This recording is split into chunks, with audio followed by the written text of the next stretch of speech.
Minha infância foi uma droga. E o culpado é o meu tio. Pessoas envolvidas. Eu, Júlia, 34 anos hoje. Meu irmão do meio, 32 anos hoje, e o meu tio. Quer saber o que ele fazia conosco? Abuso mental físico, emocional, narcisismo, assédio sexual. Então vamos lá. Meu tio nasceu o quarto filho de um pai abusivo que acabou de deixá-los. Para compensar o pai de merda, minha avó tentou dar a todos os filhos tudo o que eles queriam, principalmente o mais novo, o meu tio. Portanto, ele nunca teve que fazer nada em toda a sua vida. Morou com minha avó na casa em que cresceu até ela morrer. Ele conseguiu todos os jogos e brinquedos que sempre quis. Ele teve figuras duplas de Star Wars, uma para brincar e outra para manter intocada. Ele conseguiu todos os consoles de jogos que queria, pelo menos 6 consoles, do Nintendo ao PlayStation e muitos outros jogos. Ele até tinha uma enorme coleção de vídeos e DVDs. Sempre que ficávamos com minha avó, eu, meus irmãos e minha mãe, tio conseguia o que queria sempre. Ele tinha o controle total da internet, minha avó e minha mãe não sabiam mexer e os equipamentos ficavam no quarto dele. Se ele estava chateado conosco, ele escondia o controle remoto da TV ou favorecia aquele que não o incomodava de maneira óbvia para chatear o outro. Se ele queria algo de alguma loja, era prioridade. Ele tinha que ganhar todas as partidas de jogos que jogávamos. Se começasse a perder, encerrava o jogo repentinamente, fazendo com que ninguém ganhasse. Enquanto eu estava lidando com seu abuso enquanto crescia, ele abriu caminho para controlar a casa. Tio exigiu o maior cômodo da casinha que minha avó possuía, com hipoteca. E como eu disse anteriormente, ele tinha um roteador, a parte que dá internet para o resto da casa, no quarto dele, e se alguém discutisse ou tentasse impedi-lo de fazer algo, ele tirava a internet de todo mundo. Então quem quer que discutisse com ele, agora tinha que lidar com todo mundo ficando bravo porque não era culpa do tio, era sempre da outra pessoa.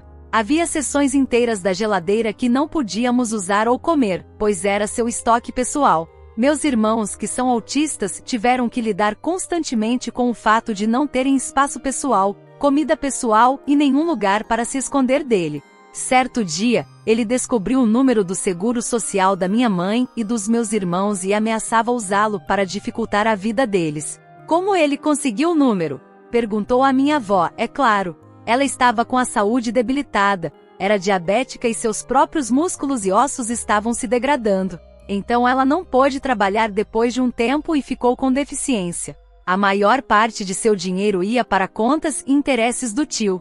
Ele não fazia nenhuma tarefa doméstica, então nossa avó tinha que fazer tudo, como cozinhar, limpar, lavar roupa, louça, fazia tudo, mesmo tendo que usar andador e cadeira de rodas. Ele não se importava e reclamava da bagunça com ela, esperando que ela limpasse tudo. Minha avó estava ficando cada vez mais velha e não podia cuidar de tudo, contas, papelada, entre outras responsabilidades, e deixou que ele controlasse essas partes. Ele nunca removeu o nome e as informações dela nessas contas, porque ele não era nada idiota e não queria nenhuma dívida em seu nome. Mas a situação fica ainda pior. Meu tio nunca teve um emprego formal na vida.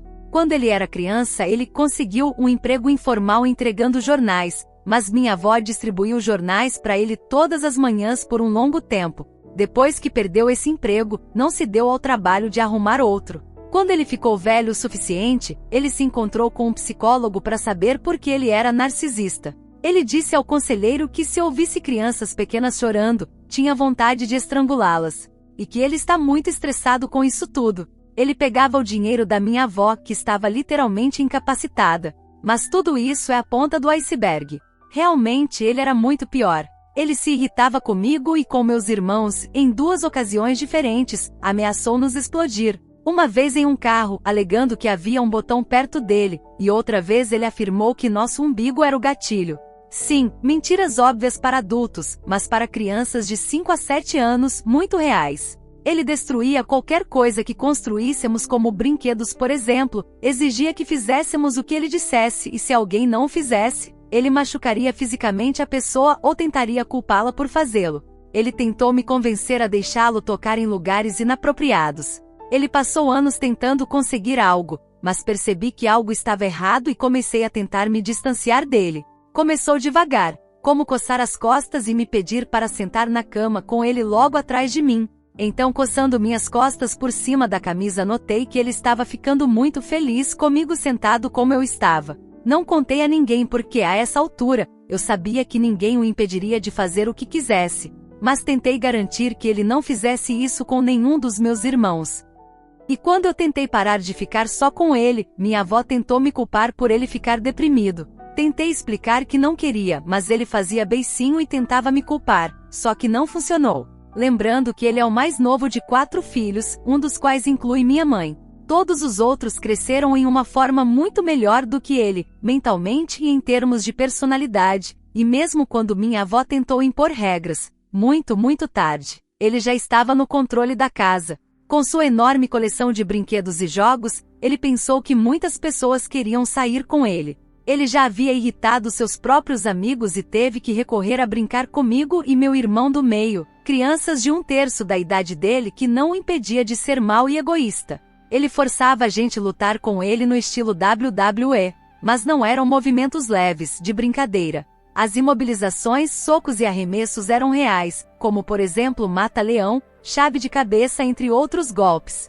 Paramos de lutar quando eu estava cansada de ser presa por um homem 3 a 4 vezes o meu peso.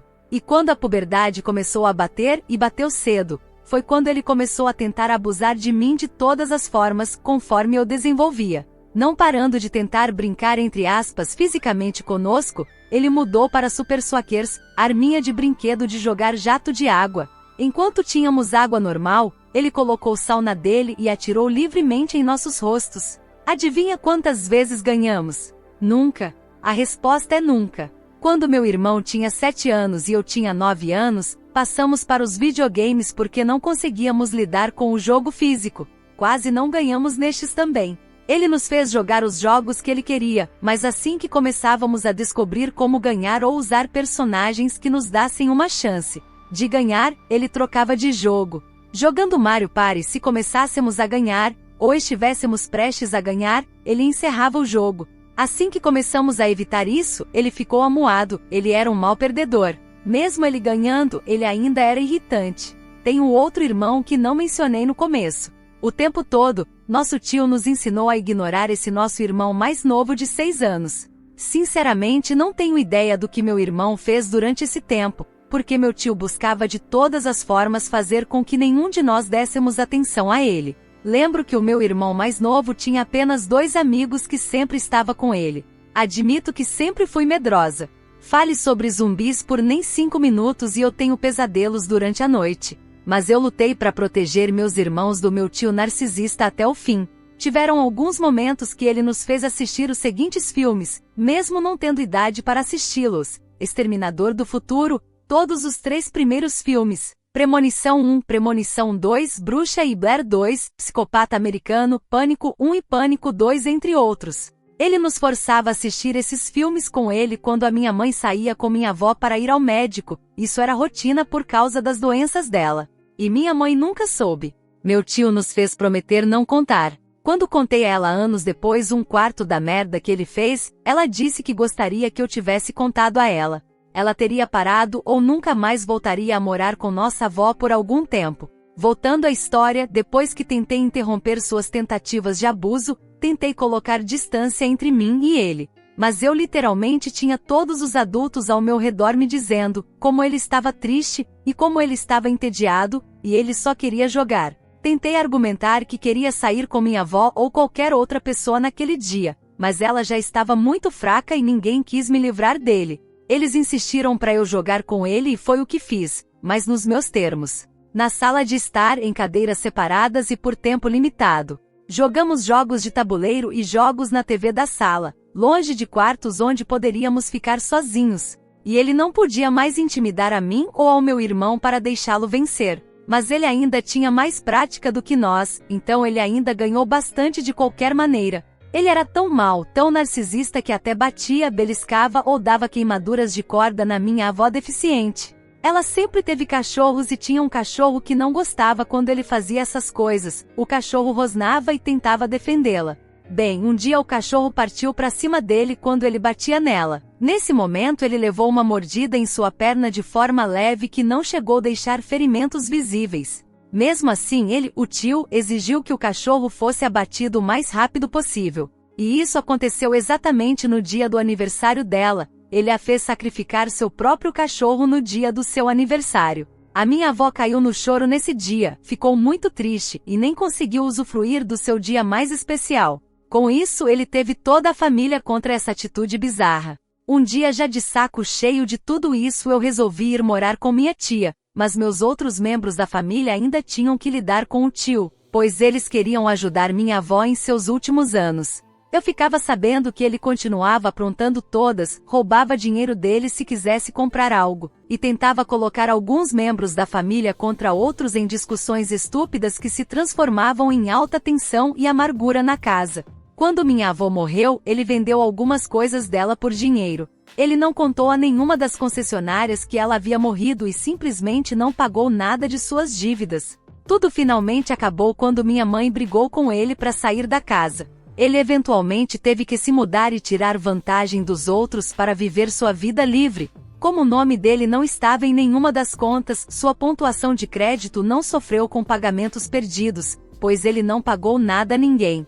Nem as contas, nem a hipoteca, nem mesmo para o enterro da própria mãe. Minha mãe teve que conseguir um empréstimo para o funeral na funerária, e eu tive que ir lá e ajudá-los por quase 2 semanas. Mas como minha avó se foi, assim como meu tio-avô, e ninguém mais precisava dele, minha mãe e meus irmãos conseguiram se afastar do abuso. Ele ainda manteve contato pelas redes sociais, porque eles não perceberam o que ele tentou fazer quando eu e meus irmãos éramos mais jovens. Ele tentou forçar ajuda financeira, moradia da minha mãe e de outros familiares. Eles ajudaram brevemente e depois pararam.